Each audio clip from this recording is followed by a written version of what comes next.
This is Covering the Spread, part of the FanDuel Podcast Network.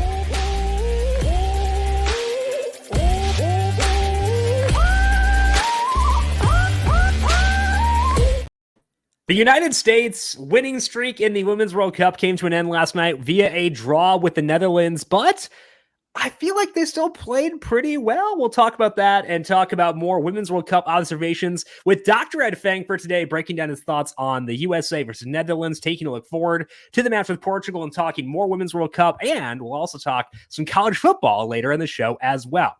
This is Covering the Spread right here on the FanDuel Podcast Network and numberFire.com. My name is Jim Sonis. I am a senior writer and analyst for numberFire, joined here, as mentioned, by Dr. Ed Feng. You can find his work at thepowerrank.com and check him out on Twitter at thepowerrank. And Ed, we're going to talk about Women's World Cup here in a second, but today you're going off after this to watch Shohei Ohtani pitch, and the level of jealousy I am experiencing right now is through the roof. So congratulations to you on what should be a great day. How you doing? I'm doing great. Really looking forward to heading down to Detroit and the extra awesomeness of seeing Shohei pitch and showing my son that Asian guys can excel in sports too. I mean, we've got Shohei today. I took an over on Kodai Senga's strikeout prop as well. So we're thriving here at this point. And I'm just like so jealous you get to watch him. There's good vibes now because they said they're not going to trade him. Traded for Lucas Giolito last night and Reynaldo Lopez. So Angels playoff odds, according to Zips, Dan Zimborski over Fangraphs, 16.7%. But hey, they're going to gun for it. And honestly, I feel like, Ed, if you've got the best player in baseball history on your team, you kind of owe it to like him, owe it to your fans. So at least give it a shot. Maybe it's smarter to like trade him and add 15,000 assets, but like, why not give it a shot and kind of see what happens in one last run? For sure. I looked at it and I don't think there's any value in Ohtani over 7.5 strikeouts today, but I'm going to bet it anyway, just for fun. And I mean, there's no other player playing both ways in the majors right now, is there? There are a couple in the minors, but most of them have struggled. Actually, Michael Lorenzen, the starter for the Tigers today, dabbled in it a bit. He played some outfield. He's a pretty good hitter, but obviously not Ohtani level. And I took his strikeout under for today too. So, not quite at the same level of Ohtani just yet.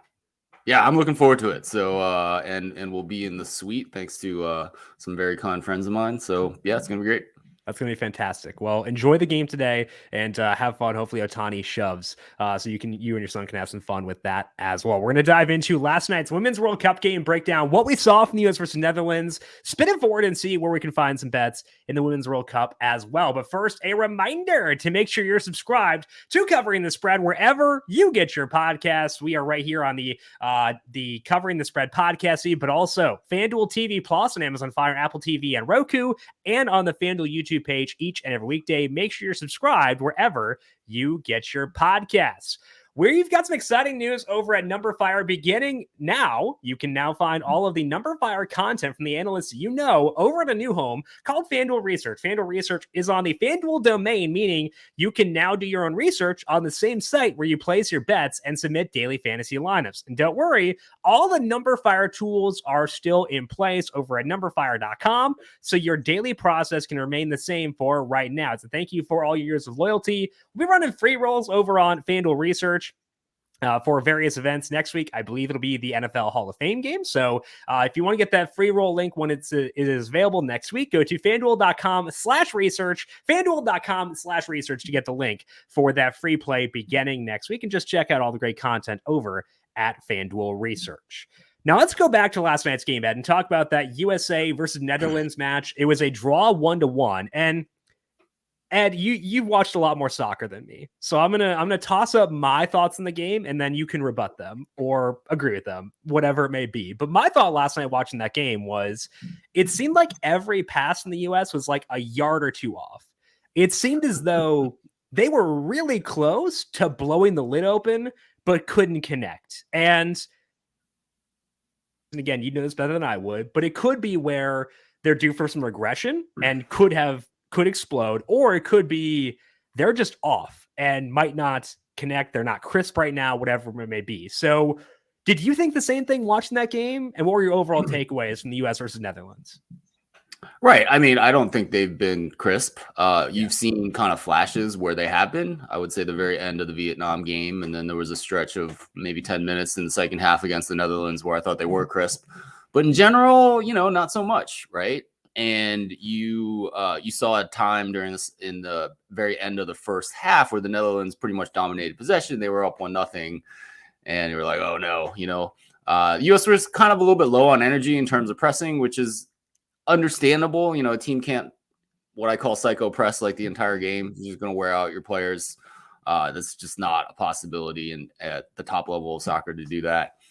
Overall, I mean, I thought they played better than the Netherlands. I mean, you can see that in the XG.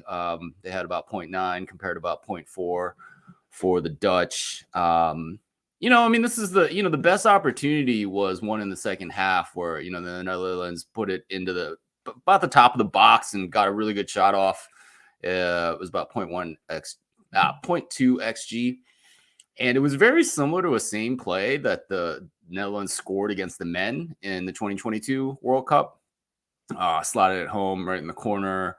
That was a game in which the Dutch finished pretty well. This was a shot. Julia Ertz just got her foot on the ball, which is great. I mean, there was 2 goals on some pretty low probability opportunities. That's just what happens. I do think the U.S.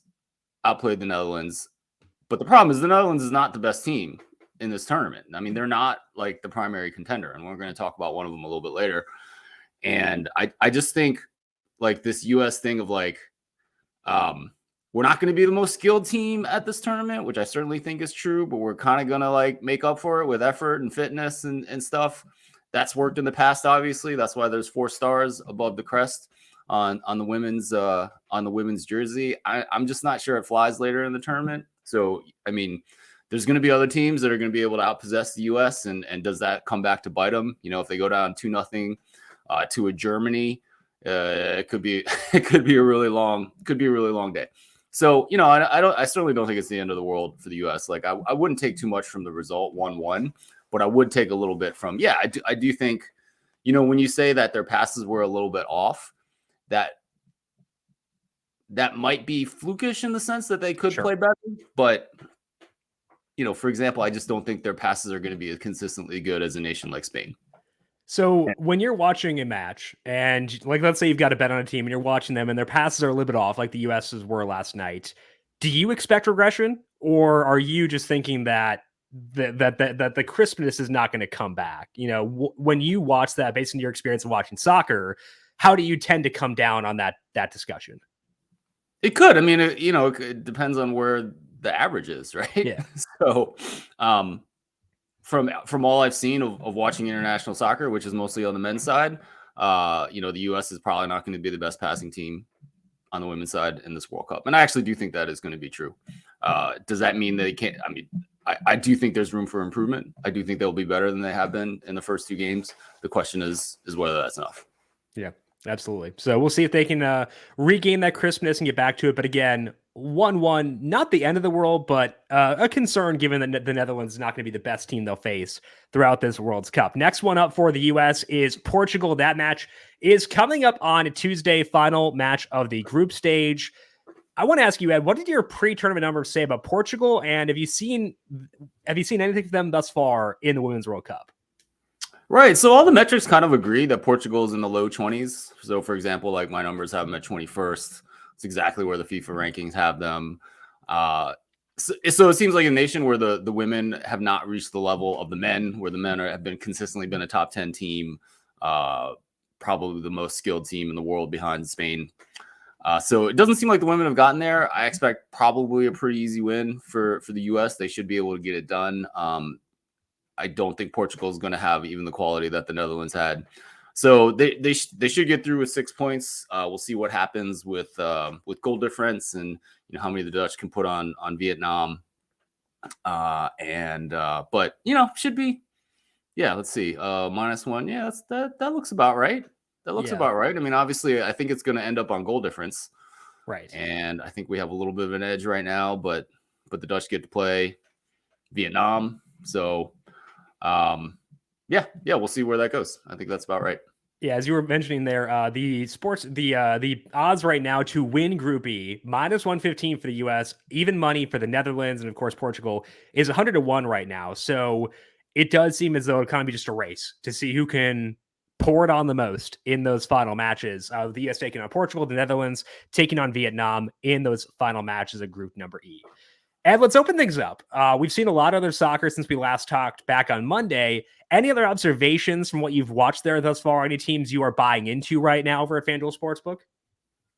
For sure. I talked about Sweden before the tournament. Got them at 18-1. You can actually still get them at 25-1 right now. I would definitely be up for that. I think Sweden is going to be one of the better teams in this tournament.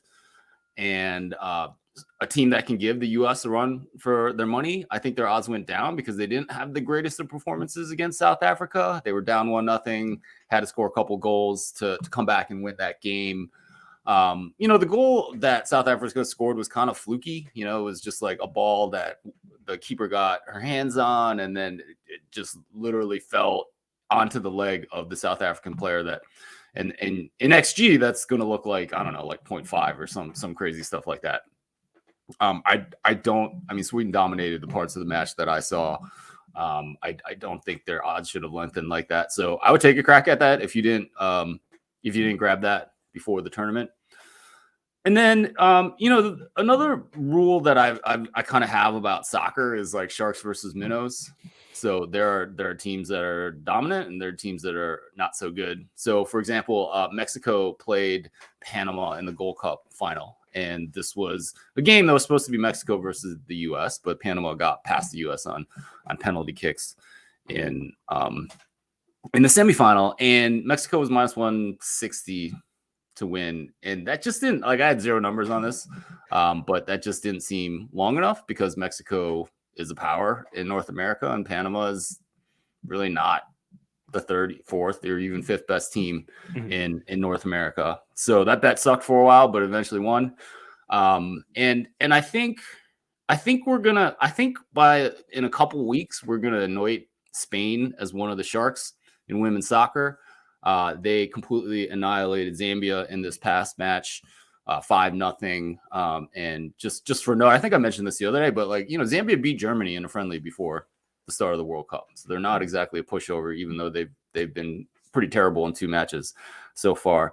But the thing about the Spain game is they didn't even start Esther Gonzalez. So Esther Gonzalez is their center forward that is probably most responsible for scoring goals. She had 2 in their first game, and she was on the bench. She didn't even get off the bench. I don't really know why, but it really didn't matter for Spain. So it seems like they have a depth of talent, and it seems like they probably have a depth of talent in terms of scoring goals, which is not surprising, given kind of the skill level. So I like them at -115 over Japan. I think Japan is good, and I don't think Japan's a minnow. I just think Spain is going to reach shark level. You can kind of see that in the futures market. Like Spain is the second highest favorite behind the U.S. right now. When I run the XG numbers, it had them about Spain about 51.3% over Japan. I think it should be a little bit higher because I feel like the markets are higher on Spain than the XG numbers. So, -115 against Japan. I do feel like that's going to move in the right direction. And I think there's value there. Yeah, you mentioned the Spain futures. They are 3-1 right now to win it behind only the U.S. As far as the overall markets, their match with Japan, the Spain money line is -115 right now over at FanDuel Sportsbook. You were talking about Sweden and how they lengthened 25-1. Germany has shortened. They were +650 when you were +750 when you talked about them. They're now +650. So some good movement there too. And like you said, Japan did play really well in that opening match. So an impressive showing there, but Spain potentially a force, talking about the overall Women's World Cup. Okay, so Ed is liking Spain -115 in the money line. That is on Monday. So coming up next week, we won't have any Women's World Cup discussion here next week because I'm gone all next week. Tom Vecchio filling in for me, but we'll talk to Ed the week after to circle back with more Women's World Cup. For now, though, let's talk some college football because college football, Ed, is about a month away from week 0. Sorry if that makes you anxious. Didn't mean to, spring that fact on you right now that we're only a month away. But you're beginning the prep process right now for college football for this year. So what stage are you at in trying to get ready for the 2023 season right now? For sure. I mean, I just actually ran some numbers. I run a market preseason model where I take win totals and then back out a rating and rank for every team. So I have those numbers right now. I should be posting them for members of the site pretty soon. But, for example, it really considers the schedule of every team in doing this calculation. Ohio State and Michigan are both at 10.5 wins. But it seems like Michigan should be higher because there's more juice for them to go over. That's actually not the case. They're behind Ohio State. It's close, but and the reason is because Ohio State goes to Notre Dame out of conference, and Michigan literally plays no one like they did last year. So it's a calculation that accounts for strength of schedule. The usual suspects are at the top: Georgia and Alabama. And then Ohio State and Michigan are next at 3 and 4. It is a calculation that I certainly trust. I've actually found the kind of ATS performance for the NFL type models like this are better than college, but there are reasons for that. We'll talk about it. Over the first 5 weeks, it's a pretty competitive model. Just in trying to evaluate spreads. So it is something that I certainly trust in. It's been really good over the last 2 years, and I look forward to seeing what the spread predictions are and using that to bet week 0 and week 1 games. So you were talking about the first 5 weeks where it's competitive, and you talked before about how you have a more reactive college football model now. So does that mean that you're running a separate model for the early part of the year versus the model that you would run as the season goes along and you get that initial data following transfer portal, stuff like that? Well, I mean, I will start changing college football ratings as soon as week 0 comes. Right. So I'll be starting to change things. It is more reactive. But that doesn't mean, you can't check how well that the preseason ratings do for the first 5 weeks. And it's very competitive. Yeah. Even with the closing market. Yeah, absolutely. When you've been running through that process, because when you're running these numbers, you look at them, you can kind of see which teams may be higher or lower than expected. Have any teams kind of jumped out to you as being surprises as far as teams, maybe you look at the futures market or maybe you want to bet them early in the year? Do you think the market may be a bit too high or a bit too soft on them? For sure. Yeah. Let's talk about 2 teams real quick. USC is at 7th. And no one is going to doubt what they can do on the offensive side of the ball with Lincoln Riley and return of Caleb Williams at the quarterback position. The defensive side of the ball has been such a poop show over the past couple years that, I really want to market about how long the Alex Grinch is going to be the defensive coordinator there. I think there's a very real chance he does not last this season. They're playing the same game as they did last year. They actually have a lot of returning starters from last year, a lot of returning production from last year. And the way they performed, I'm not sure that that's a good thing. They hit the transfer portal. They brought in some guys. This is what they did last year. So we'll see how they mold. We have 4 or 5 seasons of data on Alex Grinch, and none of it looks particularly good. I think 7th. I mean, obviously, the USC totals are going to be inflated because they're definitely an over team. I just don't think the defense is going to be good. So that's a team that might be a little bit overrated at 7th. Seems a little bit overrated at 7th for me. And then, we have Clemson at 8th, which I think is very interesting. They won 11 games last year. It was a decent season if you're any program besides Clemson. But when you're Clemson, it's a bit of a disappointment. And they brought in Garrett Riley from TCU. He was the coordinator at TCU, and he was with Sonny Dykes at SMU the previous 2 years before that. I'm not sure if he gets that job if his last name is not Riley. There was a lot of TCU had a lot of good fortune happen on that side of the ball, a lot of explosive plays, and so maybe that's the talent of Quentin Johnson, or maybe that's randomness. Most people are going to say the former, and probably the latter has more of an impact than anyone else is giving credit for. So, on that side of the ball, they're going with Cade Klubnik as their quarterback, who we haven't seen much of. So, is he going to be Trevor Lawrence? Probably not, but can he get close to that? Well, if he can, then maybe they'll be all right. But they're at 8th. It looks, they lost They're at 8th in my numbers. It looks like they've kind of lost more on defense than they have in the past couple years. So it's it's a program that's kind of in flux. They were obviously fantastic when they had Trevor Lawrence and Deshaun Watson. That hasn't been the case since then. And I'm not sure that we don't think 8th is a little bit too high by the end of the season. Yeah, looking at the win totals right now, Clemson is at 9.5. Actually, they're both at 9.5. Over for Clemson, minus 168. Under is plus 136. As for USC, their over 9.5 wins is minus 170.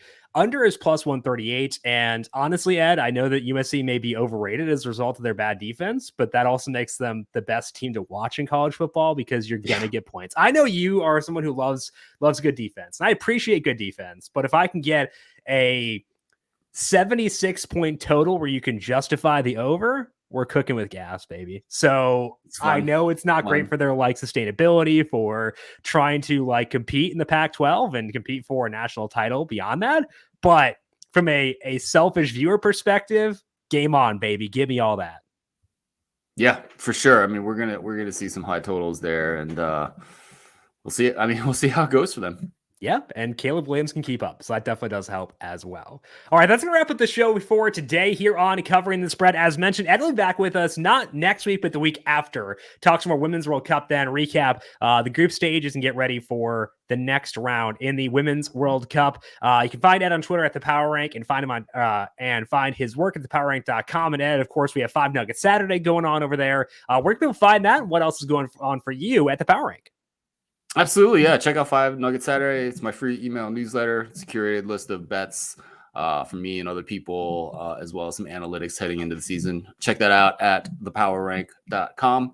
And then also getting going with the football analytics show heading into the football season. I also think this year that I'm actually going to put my newsletters on the podcast as well, so you can kind of consume that however you might like. I don't know. I feel like other people who are more into the content game than I am are doing it. So I don't feel like it's a bad thing to make, the work I'm putting in more accessible. Correct. So so that's going to happen on the newsletter. So I have a preview series that is going to happen as we later in August, and you can get both on the newsletter and the Football Analytics podcast. Are we getting an interception report again this year so we can predict the demise of another quarterback? No report. All the bad ball numbers are up on my site, Jim. So you can check that out. I'm debating whether to keep it public or put it behind for members. So we'll see. Okay, well, I know what I'm doing this afternoon then. So, Ed, It was great talking to you, as always. Appreciate it. I will be over on thepowerrank.com as well, hanging out, checking out the numbers there. Find Ed on Twitter at thepowerrank. I am on Twitter at Jim Sannes, JimSannes. Make sure you follow FanDuel Research at FanDuel Research. Check out the podcast feed on the Covering the Spread podcast feed and find us on the FanDuel YouTube page and FanDuel TV Plus as well. We'll talk to you all once again tomorrow. Pitching Ninja swinging by to talk some strikeout props. This has been Covering the Spread right here on the FanDuel Podcast Network.